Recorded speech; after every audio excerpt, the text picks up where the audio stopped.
Assalamualaikum warahmatullahi wabarakatuh.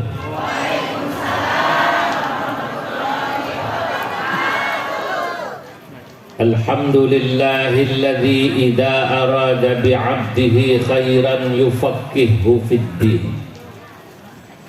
Wassalatu wassalam ala man ikhtassat wa tamayyazat ummatuhu bitasalsulil isnad ila yaumiddin sayyidina wa habibina wa syafi'ina wa maulana Muhammadin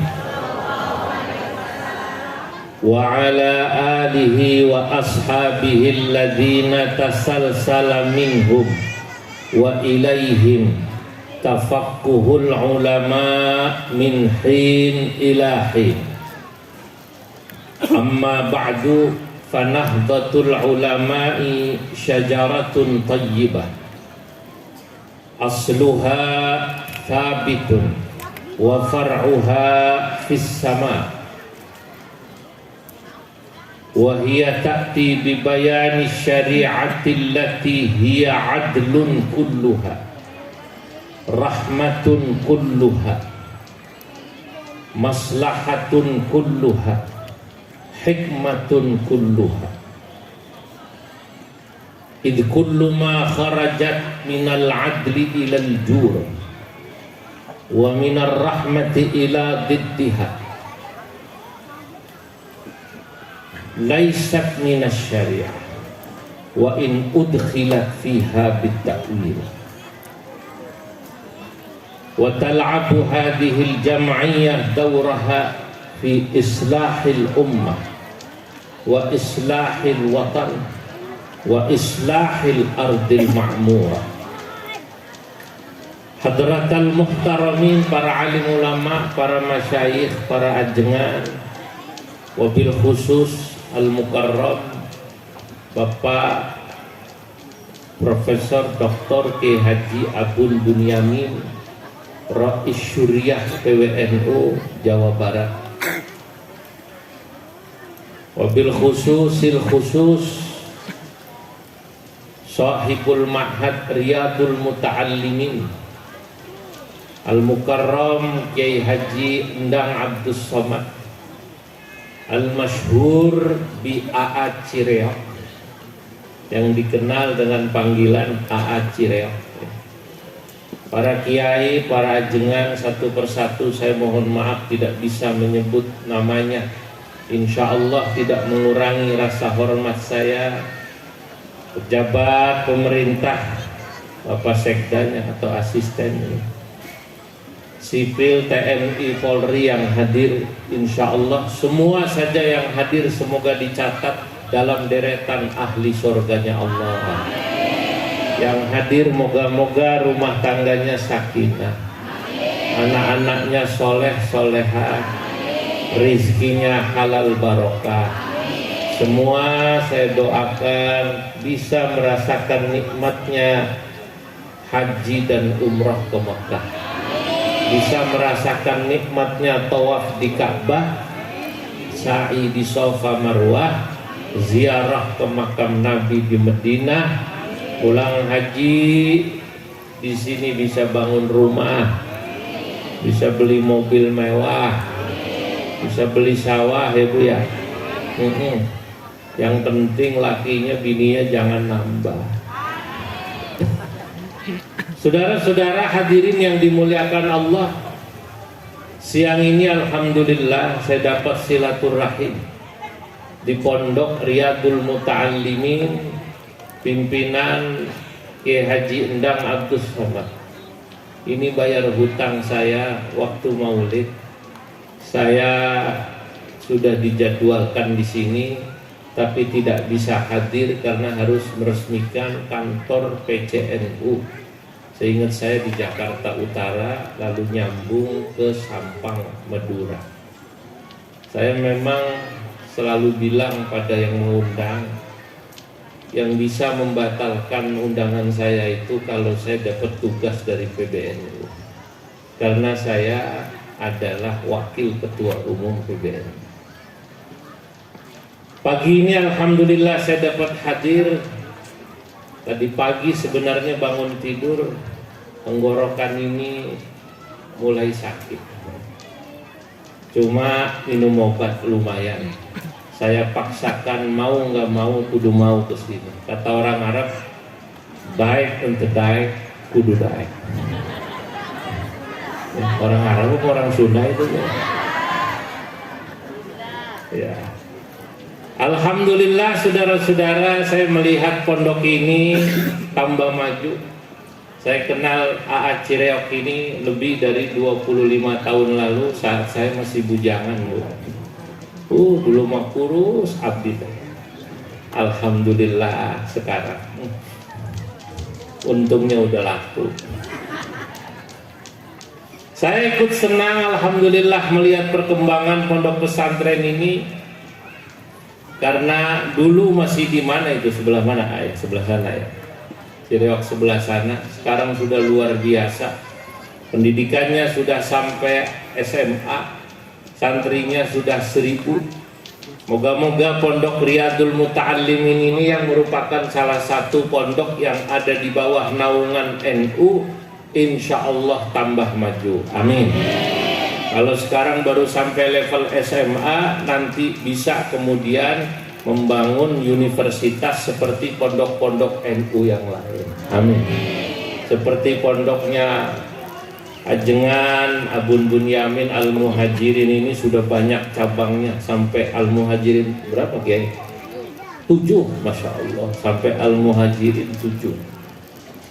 Bapak-bapak, ibu, semua yang saya muliakan, memang Nahdlatul Ulama itu sama pesantren ya seperti sesuatu yang satu sama lain tak bisa dipisahkan. Pesantren itu adalah miniatur Nahdlatul Ulama, dan Nahdlatul Ulama adalah gambaran besar daripada pesantren. Kalau Anda ingin melihat Nahdlatul Ulama, datang ke pesantren. Itu kenapa NU menjadi organisasi terbesar di Indonesia, bahkan di dunia, karena NU punya jaringan pesantren di seluruh Indonesia yang jumlahnya sekarang Bapak Ibu 32.000, Masya Allah. Ada berapa? 32.000. Pesantren di Indonesia jumlahnya 34.000. Sementara yang NU 32.000. Itu artinya 90% lebih pesantren-pesantren di Indonesia adalah Nahdlatul Ulama. Ada pesantren yang santrinya satu pesantren 20.000. Sekitar 2 bulan lebih yang lalu saya hadir haul di pesantren Salafiyah Syafi'iyah Sukorejo, adanya di ujung timur Jawa Timur, Situbondo. Ini satu pesantren Kiai, Bapak Ibu, itu santrinya di satu lokasi 20.000, Masya Allah. Berapa? 20.000. Saya hadir itu, mungkin halamannya yang buat pengajian saya hadir ini semacam ini mungkin 6 kali ini. Kumpul 20.000 orang, Masya Allah. Orang semua itu, Bu. Itu NU. Saya juga hadir ke Lirboyo, salah satu pesantren NU yang juga terkenal. Lirboyo di satu tempat santrinya 30.000. Lapangannya kalau bikin acara, yang dipakai acara lapangannya saja itu Lirboyo, kalau nggak salah 5 atau 6 hektar. Masya Allah, ini NU. Saya juga sudah ke pesantren Al-Muhajirin di Purwakarta, juga sudah hadir di pesantren namanya Cipulus, namanya Al-Hikam As-Salafiyah. Luar biasa. Nah, Inilah miniatur Nahdlatul Ulama, karena ajaran Nahdlatul Ulama semua ada di pesantren. Dari mulai tauhid, dari mulai fikih, bahkan tasawuf, semuanya ada di pesantren. Di pesantren dari mulai kecil kita diajarin Bapak Ibu yang namanya pelajaran tauhid sifat 20. Allah wujud mukhalafatun qiyamuhu wahdaniyah ilmu basar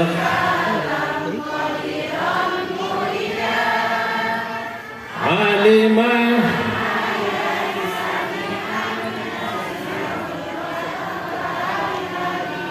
berarti NU ini ya, NU ya. Alhamdulillah. NU memang besar bahasa kita.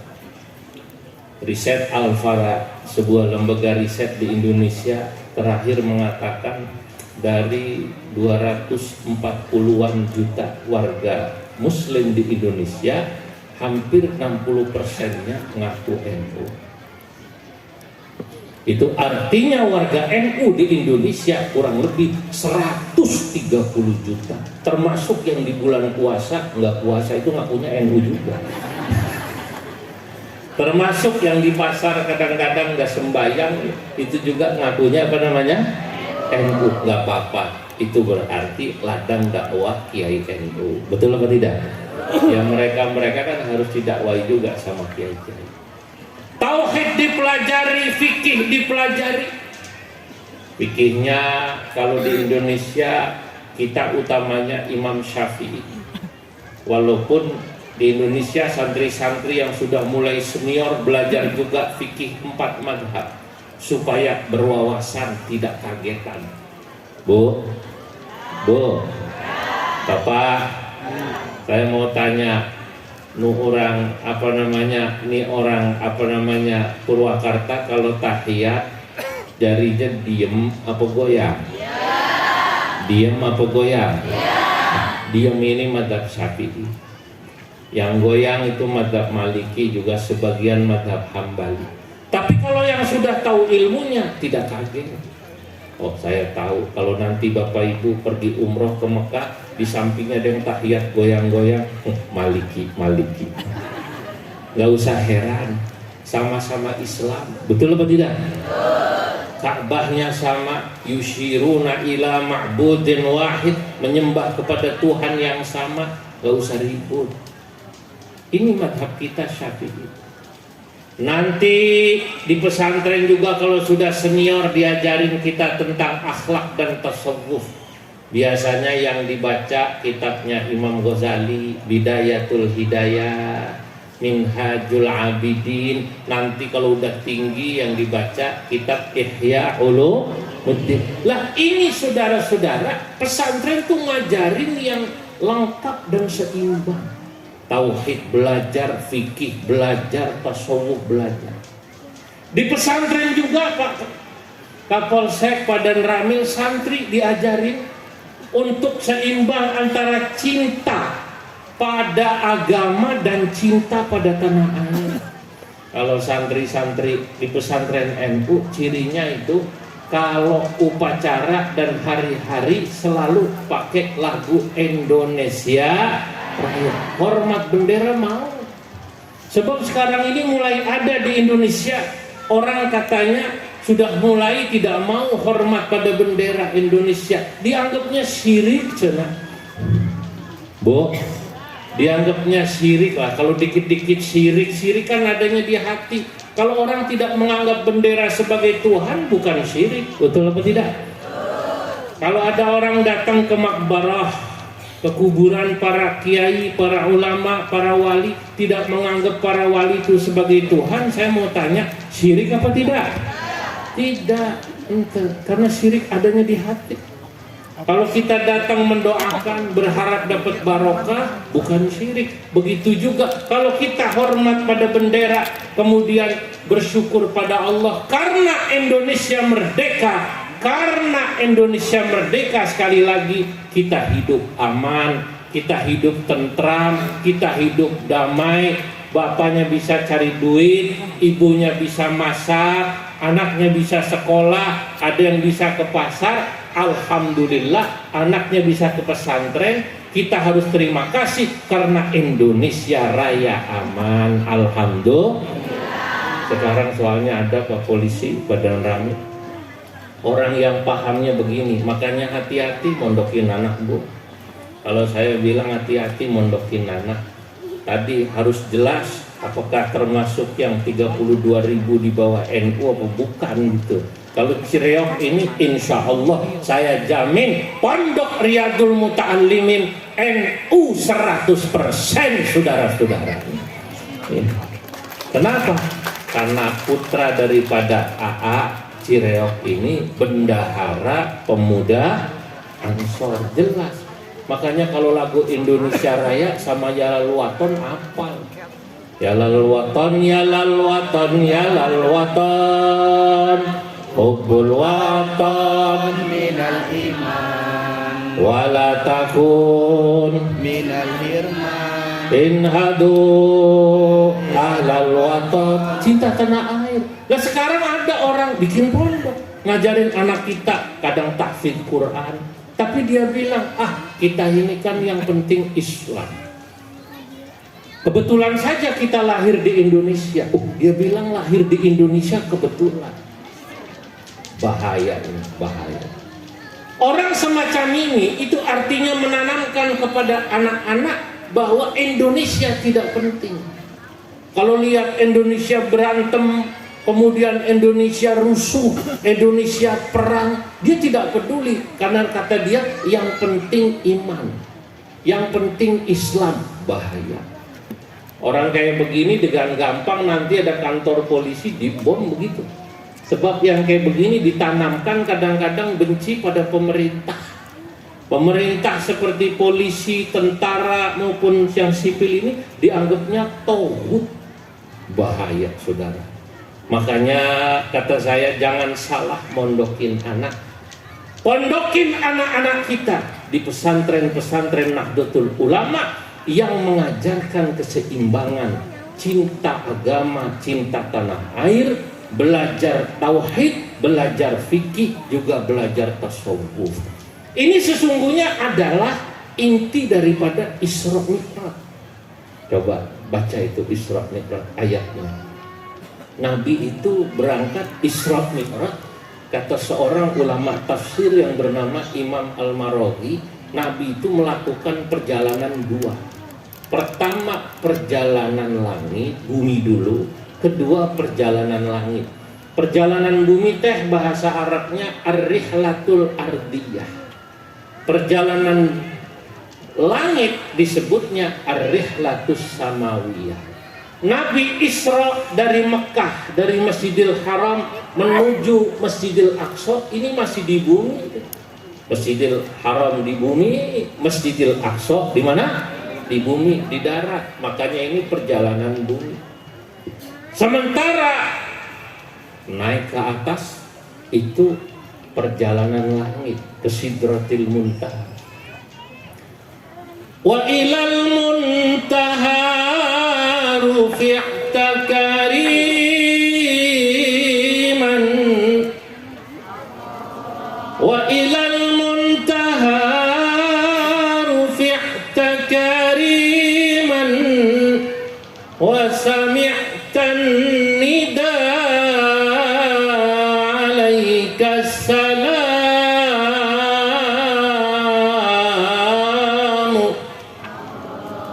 Sesudah Nabi perjalanan langit, bumi, Nabi naik ke atas. Saat saya baca kitab tafsir ini, Isra Mi'raj, kata Syekh Al-Maraghi dalam tafsirnya mengajarkan kita hidup seimbang. Seimbang itu bahasa Arabnya tawazun. Apa namanya? Tawazun. Tawazun itu salah satu prinsip di NU. NU itu mengajarkan kita 4 prinsip. Ini saya sambil nanamin ke NU ini ceramah Rajaban. Mau sabar-sabar ya, sabar ya. Ya. Yang pertama tawasud. Tawasud itu moderat. Yang kedua tawazun. Tawazun itu seimbang. Yang ketiga iktidal. Iktidal itu berlaku adil. Yang keempat tasamuh. Tasamuh itu toleran, menghargai perbedaan. da'a. Maka dalam kitab saya yang saya kasih hadiah pada AA hari ini, kitab saya namanya Tuhfatul Qasi Waddani fi Tarjamati Syekh Muhammad Nawawi Al-Bantani. Saya bilang alangkah indahnya pemikiran dan manhaj NU yang mengajarkan kita pada pemikiran yang indah. Wa habbadat tariqatan nahdiyata tahdi ilaina al-fikrata as-saniyata tawassutun tawazunu tidalu ma tasamuhin wa rahmatin husnis sama bil ash'aril kalamu wal maturidi wa bil ghazali wal junaidi faqtadi wal ta'khudan li qawli man yu'tamadu in syi'ta min arba'atin fatuhmadu imamu sya'bina fada muhammadu asy-syafi'i man lahu mahamidu. Ini baharnya Rojas. Mustaf'ilun mustaf'ilun mustaf'ilun mustaf'ilun mustaf'ilun mustaf'ilun. Di zaman sekarang santri sudah jarang yang belajar begini, betul ya? Nah, saya katakan wahabbadat tariqatan nahdiyata, alangkah indahnya pemikiran Nahdlatul Ulama, tariqahnya, jalannya Nahdlatul Ulama. NU mengajarkan kita apa? Tawassutun. Tawassut itu moderat. Moderat itu tengah-tengah Bapak, Ibu, tengah-tengah tawassut. Diambil dari kata wasat. Kebalikannya tengah-tengah itu namanya tatarruf. Tatarruf itu diambil dari kata torof. Torof itu adanya di pinggir. Makanya disebutnya ekstrim. Kalau dia di kanan namanya ekstrim kanan. Kalau dia di kiri, mojoknya terlalu mojok disebut ekstrim kiri. Kita diajarin tengah-tengah. Kalau ekstrim kanan ya kayak tadi, begitu cinta agama berlebihan, tidak mengajarkan cinta tanah air, bahaya. Ini kelompok kanan nggak peduli sama negara. Saya tuh sedih loh Bapak Ibu kalau melihat Pak polisi kita, kalau melihat tentara kita, kalau melihat pejabat kita yang luar biasa. Ya kalau ada, maaf, polisi yang jelek, tentara yang jelek, mungkin aparat yang jelek, ketangkep, itu mah oknum, betul betul. Tapi apakah polisi kemudian kita anggap jelek? Enggak. Ini saya mau cerita tapi rahasia, jangan ngomong-ngomong ya. Bu, rahasia, di Jawa Timur NU mayoritas. Saking kuatnya NU di Jawa Timur, itu gubernur pasti NU, bupati NU, wali kota NU, kepala desa NU semua di Jawa Timur. Saking kuatnya NU, biasanya Kapolda yang dikirim ke Jawa Timur NU, yang diajak istighosah mau, yang diajak rajaban, diundang maulid hadir, rajaban hadir, biasanya begitu. Saking kuatnya NU, Masya Allah, itu sampai di tingkat ranting, di tingkat kelurahan NU semua. Bahkan di terminal Sidoarjo, di Bungurasi, itu saking kuatnya NU, copetnya aja NU. Itu menunjukkan di mana di situ ada mayoritas yang isinya baik, pasti ada juga yang jeleknya. Betul atau tidak? Maka kita harus tahu nih, negara ini penting. Kalau negara ini nggak aman, susah. Saya kira-kira 8 bulan lalu dari Afghanistan, mewakili Indonesia, diminta Bu Menlu ke sana dari NU. Saya lihat Afghanistan sedih Bapak Ibu. Afghanistan 98% Islam. Berapa? Islam 98%. Non-Muslim cuma 2%. Tapi lihat madrasah pesantren kayak Pondok Syariah ini jarang, jelek-jelek. Saya sudah lihat Pondok Al-Muhajirin keren, Pondok Al-Hikamus Salafiyah Cipulus keren. Di sana ya Allah, pondoknya jelek-jelek. Kenapa? 40 tahun lebih perang saudara. dan mau diadu domba satu sama lain. Satu dipegang dulu zaman Rusia atau Soviet, sekarang satu mau dikomporin oleh Amerika atau manapun supaya perang saudara. Siapa yang berkuasa ini disuruh membenci. Alhamdulillah di Indonesia kita tetap menjaga persatuan dan kesatuan bangsa ini. Kita tidak mau saudara-saudara diadu domba untuk perang dengan sesama anak bangsa kita, termasuk dengan pemerintah, karena warga Indonesia cinta damai. Betul? Bu, Pak, saya mau tanya, orang Indonesia cinta damai ente? Cinta damai apa ente?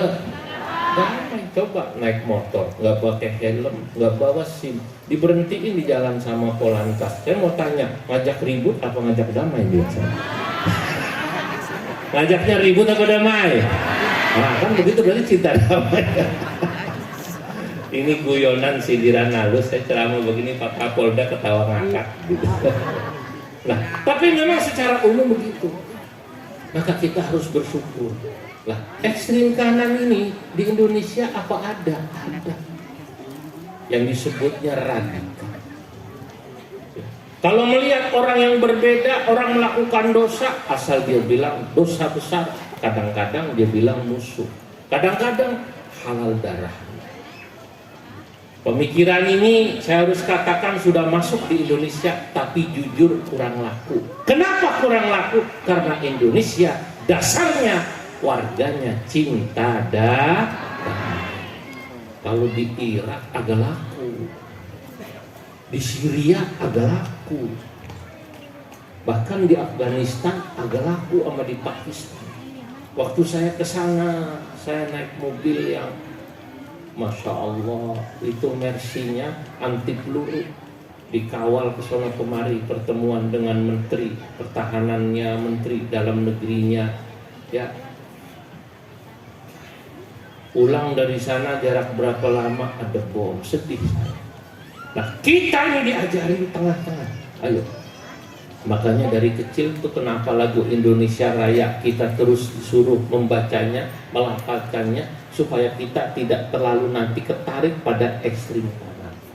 Atau ekstrim kanan sekarang ini muncul juga namanya orang tekstualis, orang yang kaku, dikit-dikit tanya hadis. Hadisnya mana? Lamun tak ayah hadisnya dianggapnya bid'ah. Rajaban apa namanya? Bid'ah.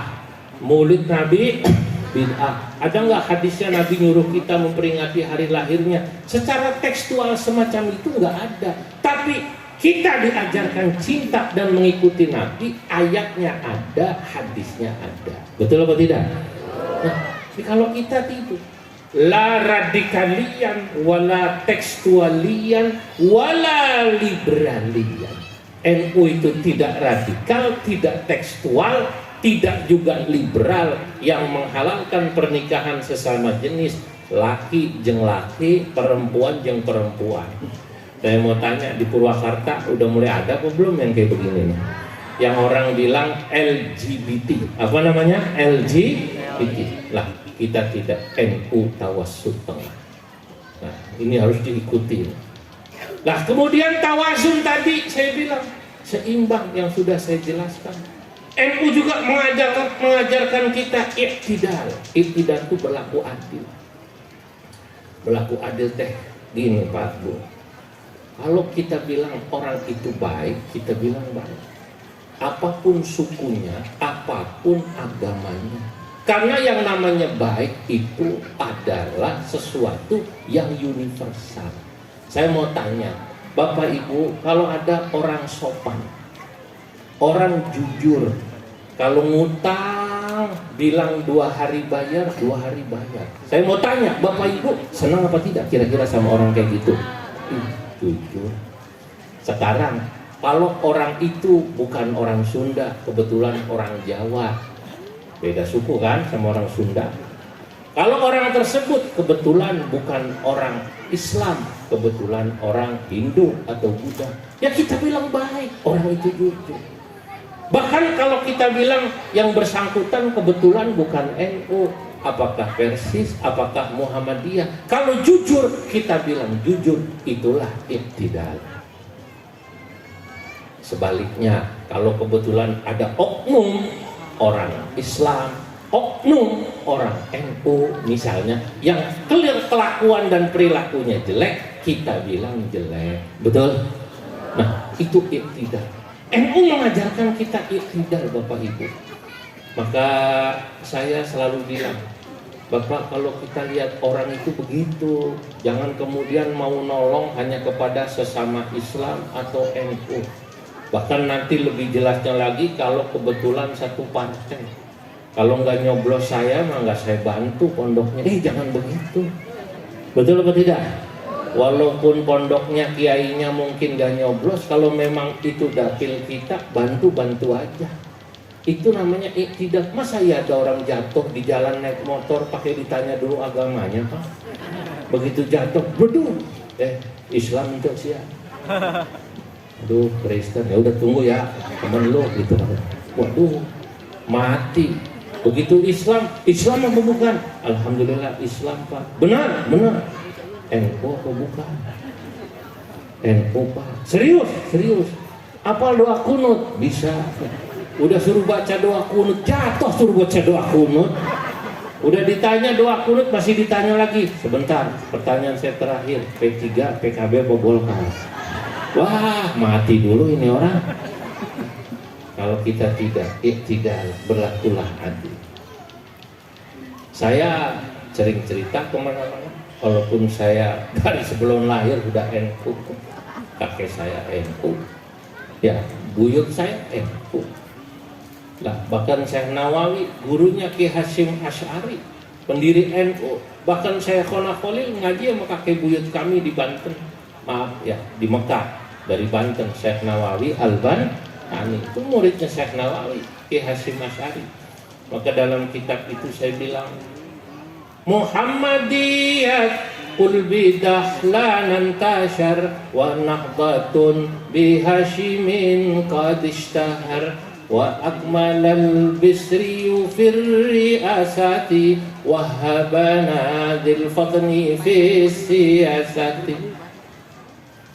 Muhammadiyah, adapun organisasi yang bernama Muhammadiyah, kul, ucapkan olehmu, bidahlanan tasyar, dia didirikan oleh Kiai Haji Ahmad Dahlan, muridnya Syekh Nawawi di Makkah.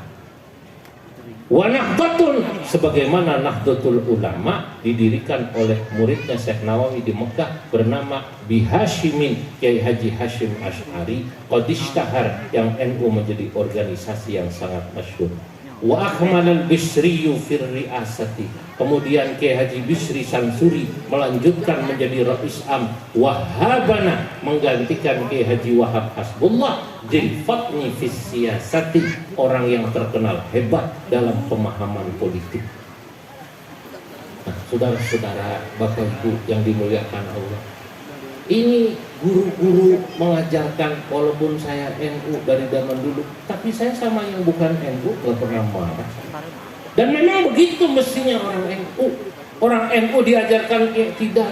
Kalau dia nggak suka sama kita, biarin. Tapi kita mah biasa-biasa aja.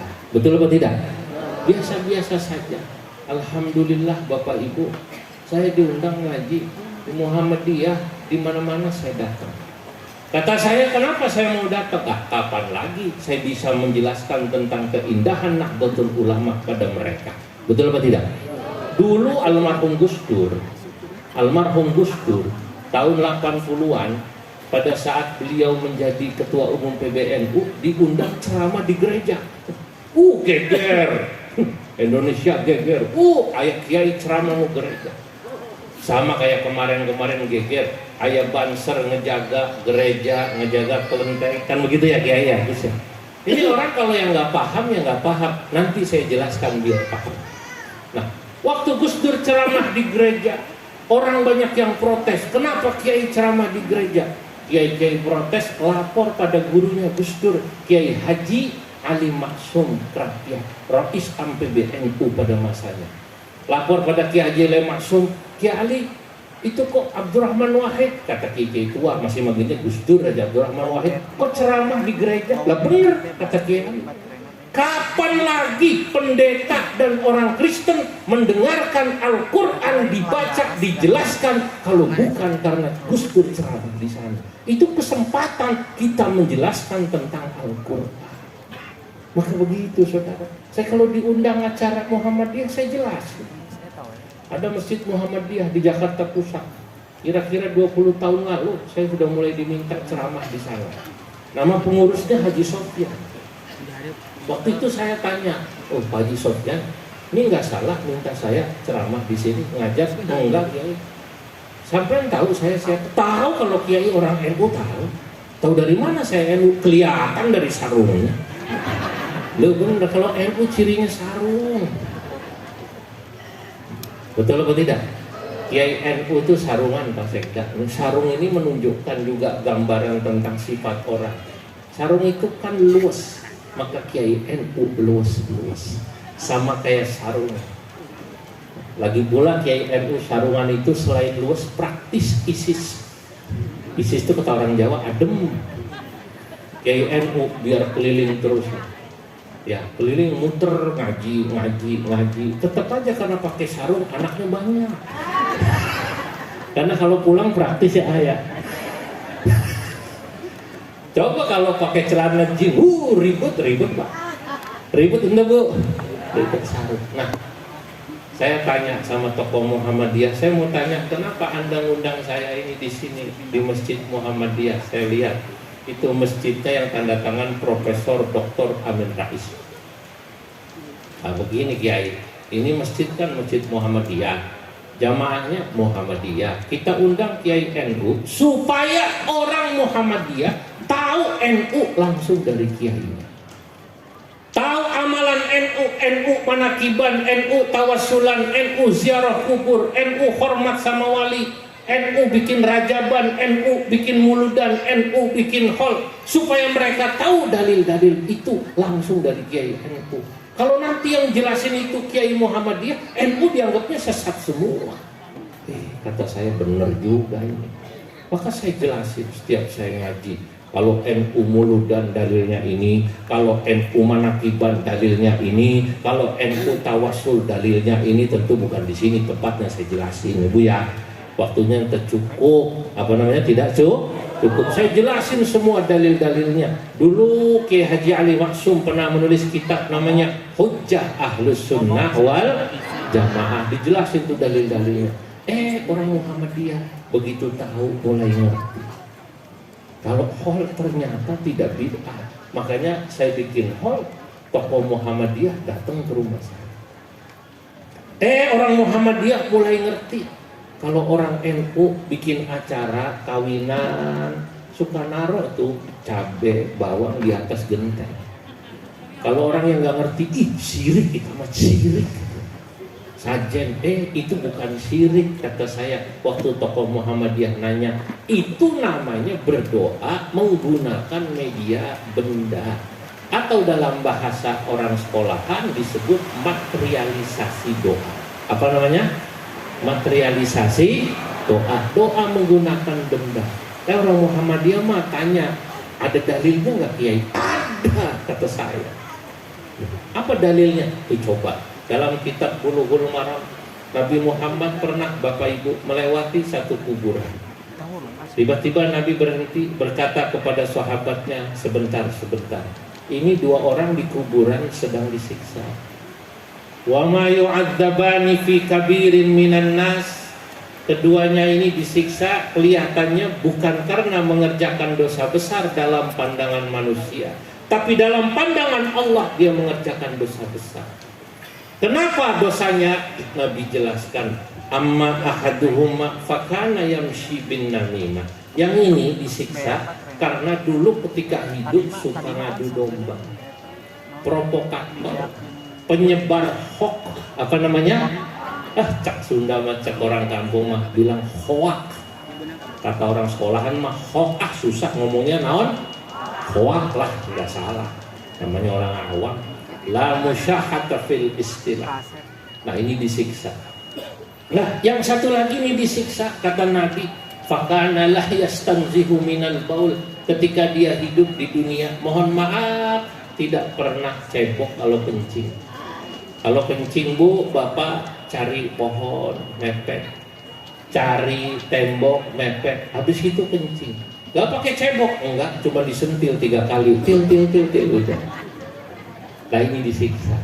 Lalu Nabi mengambil pelepah korma, sama Nabi diambil pelepah korma, dibelah jadi 2. Ini dalam kitab-kitab hadis dikenal dengan sebutan hadisul jaridah. Hadis yang bercerita tentang al-jaridah. Jaridah itu pelepah korma. Nabi tancepin di satu kuburan tempat orang yang tadi ketika hidup, maaf ya, suka ngadu domba, yang satunya ditancepin di tempat yang tadi kalau pipis tidak pernah cebok. Kata Nabi, semoga keduanya diringankan siksanya sampai pelepah ini kering. Lah ini pelepah namanya benda, tapi digunakan berdoa.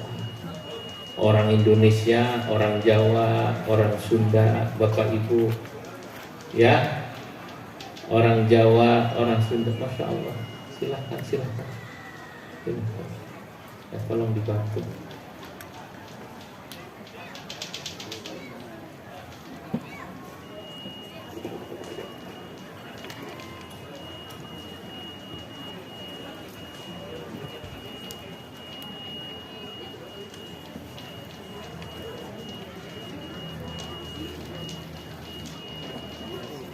Ya, semoga lekas sembuh.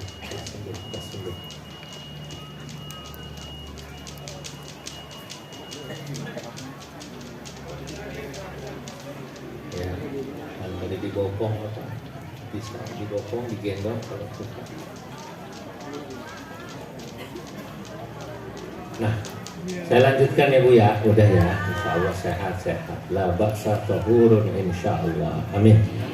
Nah, orang Jawa, orang Sunda kadang berdoa menggunakan apa? Menggunakan bawang merah, menggunakan cabai. Mau hajatan biar enggak hujan, ditaruh di atas genteng. Betul apa tidak? Kalau yang nggak ngerti dikira syirik, musyrik. Minta sama dedemit, enggak. Ini minta pada Allah menggunakan media benda. Bendanya apa? Bawang, cabai. Ada orang Muhammadiyah nanya, Kiai, itu kan kalau Nabi pakainya pelepah korma, kenapa orang Jawa, orang Sunda pakainya bawang merah sama cabai? Saya jawab, di Jawa mah susah cari korma. Adanya bawang merah, adanya bawang putih, itulah yang dipakai. Nah, ini kalau dijelaskan, kita nanti akan berlaku adil. Oh iya ya, orang Muhammadiyah itu tahu NU begini, sekarang hormat. Saya bolak-balik itu, bahkan pujian-pujian pada NU disampaikan pada Muhammadiyah. Wah, Muhammadiyah utang banyak sama NU. Kenapa?